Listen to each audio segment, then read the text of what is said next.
नमः। अथ प्रथमोऽध्यायः। धृतराष्ट्रोवाच धर्मक्षेत्रे कुरुक्षेत्रे समवेतायुत्सवः मामका पाण्डवाश्चैव किमकुर्वत संजय। ಧೃತರಾಷ್ಟ್ರನು, ಹೇ ಸಂಜಯ, ಯುದ್ಧಾಪೇಕ್ಷೆಯಿಂದ ನನ್ನ ಮಕ್ಕಳು ಮತ್ತು ಪಾಂಡವರು ಧರ್ಮಕ್ಷೇತ್ರದಲ್ಲಿ ಸೇರಿದ ನಂತರ ಏನು ಮಾಡಿದರು ಎಂದು ಕೇಳಿದನು.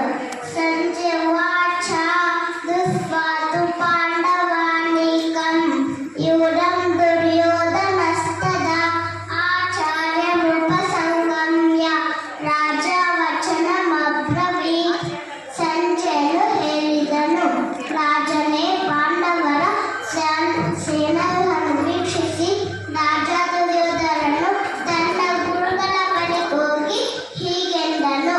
ಪಶ್ಯೈತಾಂ ಪಾಂಡುಪುತ್ರಾನ್ ಆಚಾರ್ಯಮಾತೀಂ ಸಮೋ ಯೂಢಾಂ ದ್ರುಪದಪುತ್ರೇಣ ತವ ಶಿಷ್ಯೇಣ ಧೀಮತಾ.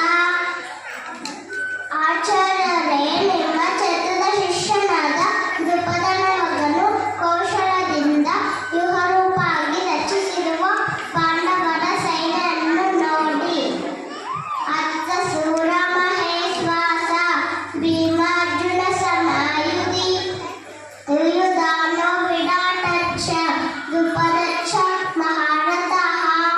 ಹೋರಾಟದಲ್ಲಿ ಭೀಮಾರ್ಜುನರಿಗೆ ಸಮಾನರಾದ ಅನೇಕ ವೀರ ಬಿಲಾಲಗಳು ಈ ಸೈನ್ಯದಲ್ಲಿದ್ದಾರೆ. ಯುಯುಧಾನ, ವಿರಾಟ ಮತ್ತು ದ್ರುಪದನಂತಹ ಮಹಾರಥರಿದ್ದಾರೆ.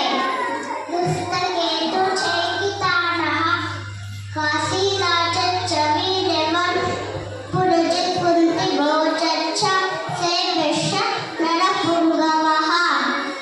ದುಷ್ಟಕೇತು, ಚೈಕಿತಾನ, ಕಾಶಿರಾಜ, ಪುರುಜಿತ್, ಕುಂತಿಭೋಜ ಮತ್ತು ಸೇವ್ಯಶ್ಚರಂತ ನರಪುಂಗವರಿದ್ದಾರೆ. ಯುಧಾಮನ್ಯುಶ್ಚ ವಿಕ್ರಾಂತ ಉತ್ತಮೌಜಾಶ್ಚ ವೀರ್ಯವಾನ್ ಸೌಭದ್ರೋ ದ್ರೌಪದೇಯಶ್ಚ ಸರ್ವರೇವ ಮಹಾರಥಃ. ಬಲಶಾಲಿ ಯುಧಾಮನ್ಯ, ಬಹುಶಕ್ತಿವಂತನಾದ ಉತ್ತಮೌಜ, ಸುಭದ್ರೆಯ ಮಗ, ದ್ರೌಪದಿಯ ಮಕ್ಕಳು ಇವರೆಲ್ಲ ಇದ್ದಾರೆ. ಇವರೆಲ್ಲ ಮಹಾರಥರು. ಅಸ್ಮಾಕಂತು ವಿಶಿಷ್ಟಾಯೇ ತಾನ್ನಿಬೋಧ ವಿಜೋತ್ತಮ ನಾಯಕ ಮಮ ಸೈನ್ಯಸ್ಯ ಸಂಜ್ಞಾತಂ ತಾನ್ ಬ್ರವೀಣಿತೆ. ಬ್ರಾಹ್ಮಣೋತ್ತಮರೇ, ನಿಮಗೆ ತಿಳಿಸಲೆಂದು ನನ್ನ ಸೈನ್ಯವನ್ನು ನಡೆಸಬಲ್ಲ ವಿಶೇಷ ಅಳತೆಯಿರುವ ನಾಯಕ ವಿಷಯವನ್ನು ಹೇಳಬಯಸುತ್ತೇನೆ. ಭವಾನ್ ಭೀಷ್ಮಶ್ಚ ಕರ್ಣಶ್ಚ ಕೃಪಶ್ಚ ಸಮಿತಿಂಜಯಃ ಅಶ್ವತ್ಥಾಮ ವಿಕರ್ಣಶ್ಚ ಸೌಮದತ್ತಿಸ್ತಥೈವ ಚ. ತಾವು ಭೀಷ್ಮರು, ಕರ್ಣ, ಕೃಪ, ಅಶ್ವತ್ಥಾಮ, ವಿಕರ್ಣ, ಸೌಮದತ್ತನ ಮಗ ಪುರುಷವ ಇವರೆಲ್ಲರೂ ಯಾವಾಗಲೂ ಯುದ್ಧದಲ್ಲಿ ವಿಜೇತರಾಗುವರು.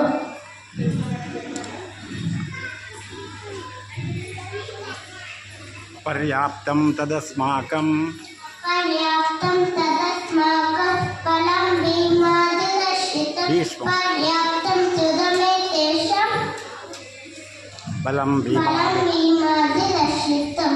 ಅಯನೇಷು ಅಯನೇಷು ಚ ಸರ್ವೇಷು ಯಥಾ ಭಾಗವಸ್ಥಿತ ಭೀಷ್ಮಮೇವಾಭಿರಕ್ಷन्तु ಭವಂತಃ ಸರ್ವ ಏವ ಹಿ. ತಸ್ಯ ಸಂಜನಯನ್